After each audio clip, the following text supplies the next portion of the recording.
The Law of One, Book 3, Session 55, June 5th, 1981. Ra. I am Ra. I greet you in the love and in the light of the one infinite creator. I communicate now. Questioner. I'd first like to ask as to the condition of the instrument, please. Ra. I am Ra. This instrument is experiencing physical distortions toward weakness of the bodily complex occurring due to psychic attack. This instrument's vital energies have not been affected, however, due to the aid of those present in healing work. This instrument will apparently be subject to such weakness distortions due to the incarnative processes which predispose the body complex towards weakness distortions. Questioner. Is there any specific thing that we can do that you have already told us or otherwise to alleviate this psychic attack or to help the instrument the most? Ra. I am Ra. We scan this instrument and find its distortion towards appreciation of each entity and each entity's caring, as you may call it. This atmosphere, shall we say, offers the greatest contrast to the discomfort of such psychic attacks, being the reciprocal, that is, the atmosphere of psychic support. This each of you do as a subconscious function of true attitudinal, mental, emotional, and spiritual distortions toward this instrument. There is no magic greater than honest distortion towards love. Questioner. Thank you. I want to ask a couple questions about previous material that I didn't understand. I'm hoping that this will clear up my understanding somewhat with respect to the mental configurations with which we have been dealing. In the session before last, you stated, however, this is a risk for the Orion entities due to the frequency with which the harvestable negative planetary entities attempt to bid and order the Orion contact just as these entities bid planetary negative contacts. Can you explain the mechanisms that affect polarization in consciousness with respect to this statement? Ra. I am Ra. The negative polarization is greatly aided by the subjugation or enslavement of other selves.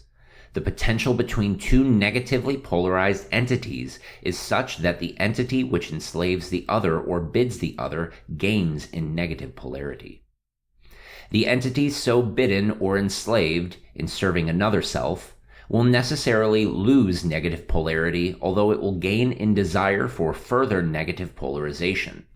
This desire will then tend to create opportunities to regain negative polarity. Questioner. Am I to understand, then, that just the fact that the third density entity calls or bids an Orion Crusader is a polarizing type of action that affects both entities? Ra. I am Ra. This is incorrect. The calling mechanism is not congruent in the slightest degree with the bidding mechanism. In the calling, the entity which calls is a suppliant neophyte asking for aid in negative understanding, if you may excuse this misnomer. The Orion response increases its negative polarity as it is disseminating the negative philosophy, thereby enslaving or bidding the entity calling. There are instances, however, when the contact becomes contest, which is prototypical of negativity. In this contest, the caller will attempt not to ask for aid, but to demand results. Since the third density negatively oriented harvestable entity has at its disposal an incarnative experiential nexus, and since Orion Crusaders are, in a great extent, bound by the first distortion in order to progress, the Orion entity is vulnerable to such bidding if properly done. In this case, the third density entity becomes master and the Orion Crusader becomes entrapped and can be bid. This is rare. However, when it has occurred, the Orion entity or social memory complex involved has experienced loss of negative polarity in proportion to the strength of the bidding third density entity. Questioner. You mentioned that this will work when the bidding is properly done. What did you mean by when the bidding is properly done? Ra. I am Ra. To properly bid is to be properly negative. The percentage of thought and behavior involving service to self must approach 99% in order for a third density negative entity to be properly configured for such a contest of bidding. Questioner: what method of communication with the Orion entity would a bidder of this type use? Ra: I am Ra. The two most usual types of bidding are 1. The use of perversions of sexual magic. 2. The use of perversions of ritual magic. In each case, the key to success is the purity of the will of the bidder. The concentration upon victory over the servant must be nearly perfect.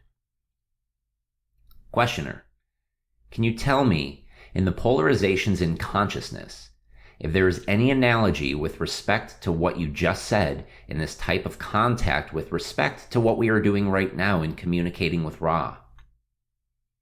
Ra: I am Ra. There is no relationship between this type of contact and the bidding process. This contact may be characterized as one typical of the brothers and sisters of sorrow, wherein those receiving the contact have attempted to prepare for such contact by sacrificing extraneous, self-oriented distortions in order to be of service. The Ra social memory complex offers itself also as a function of its desire to serve. Both the caller and the contact are filled with gratitude at the opportunity of serving others.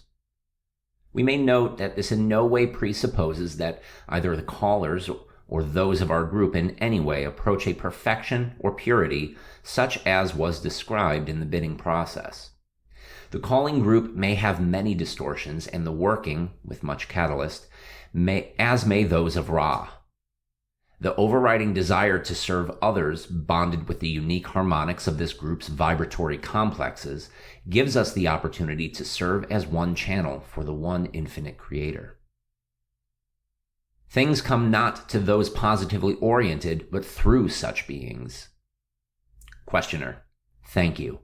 You have stated in an earlier session that until transfers of energy of all types have been experienced and mastered to a great extent, there will be blockages in the blue and in the indigo radiations. Could you explain that more fully? Ra: I am Ra. At this space-time, we have not covered the appropriate intermediate material. Please requestion at a more appropriate space-time nexus. Questioner: I'm sort of hunting around here for an entry into some information. I may not be looking in a productive area. You had stated that, as we had been aided by shapes such as the pyramid, so we could aid your people. These shapes have been mentioned many, many times, and you have also stated that the shapes themselves aren't of too much consequence.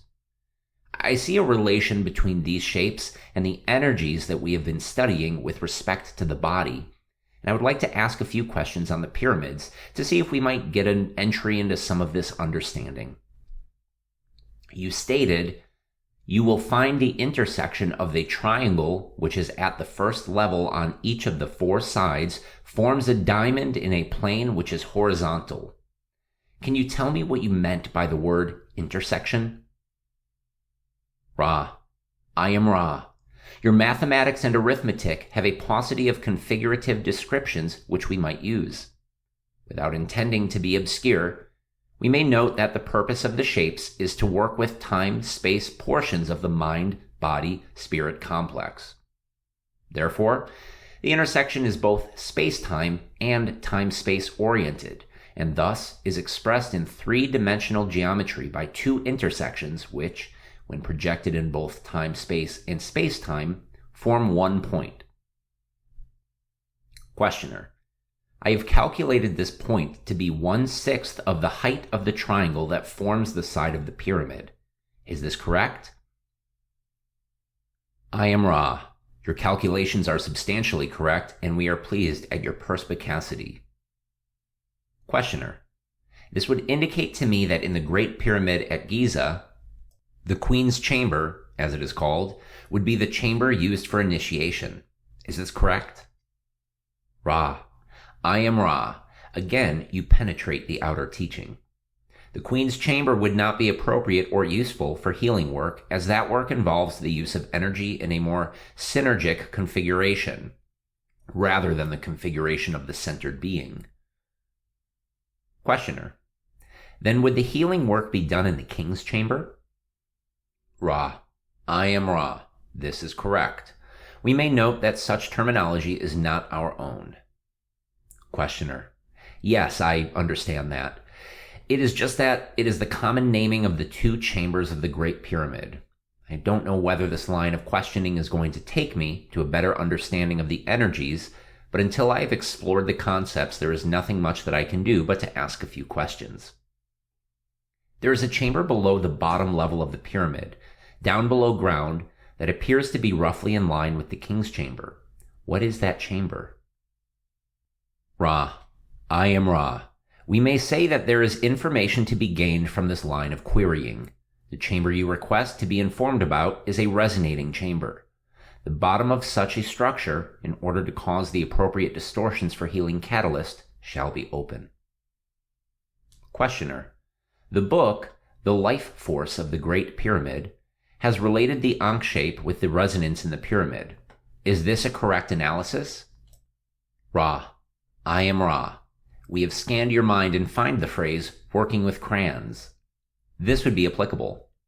There is only one significance to these shapes, such as the crux ansata, that is placing in coded form of mathematical relationships. Questioner: is the 76-degree and 18-minute angle at the apex of the pyramid a critical angle? Ra: I am Ra. For the healing work intended, this angle is appropriate. Questioner: why does the King's Chamber have the various small chambers above it? Ra: I am Ra. This will be the last full query of this working. We must address this query more generally in order to explicate your specific question. The positioning of the entity to be healed is such that the life energies, if you will, are in a position to be briefly interrupted or intersected by light. This light then may, by the catalyst of the healer with the crystal, manipulate the aural forces, as you may call the various energy centers, in such a way that if the entity to be healed wills it so, corrections may take place. Then the entity is reprotected by its own, now less distorted, energy field and is able to go its way. The process by which this is done involves bringing the entity to be healed to an equilibrium. This involves temperature, barometric pressure, and the electrical charged atmosphere. The first two requirements are controlled by the system of chimneys. Questioner: does this healing work by affecting the energy centers in such a way that they are unblocked so as to perfect the 7 bodies that they generate and, therefore, bring the entity to be healed into proper balance? Ra: I am Ra. This entity tires. We must answer in brief and state simply that the distorted configuration of the energy centers is intended to be temporarily interrupted, and the opportunity is then presented to the one to be healed to grasp the baton, to take the balance route, and to walk thence with the distortions towards disease of mind, body, and spirit greatly lessened. The catalytic effect of the charged atmosphere and the crystal directed by the healer must be taken into consideration as integral portions of this process. For the bringing back of the entity to a configuration of conscious awareness would not be accomplished after the reorganization possibilities are offered without the healer's presence and directed will. Are there any brief queries before we leave this instrument? Questioner: only is there anything that we can do to make the instrument more comfortable or to improve this contact? Ra: I am Ra. All is well. You are conscientious. I now leave this working. I am Ra. I leave you, my friends, in the love and in the light of the one infinite Creator. Go forth then, rejoicing in the power and in the peace of the one infinite Creator. Adonai.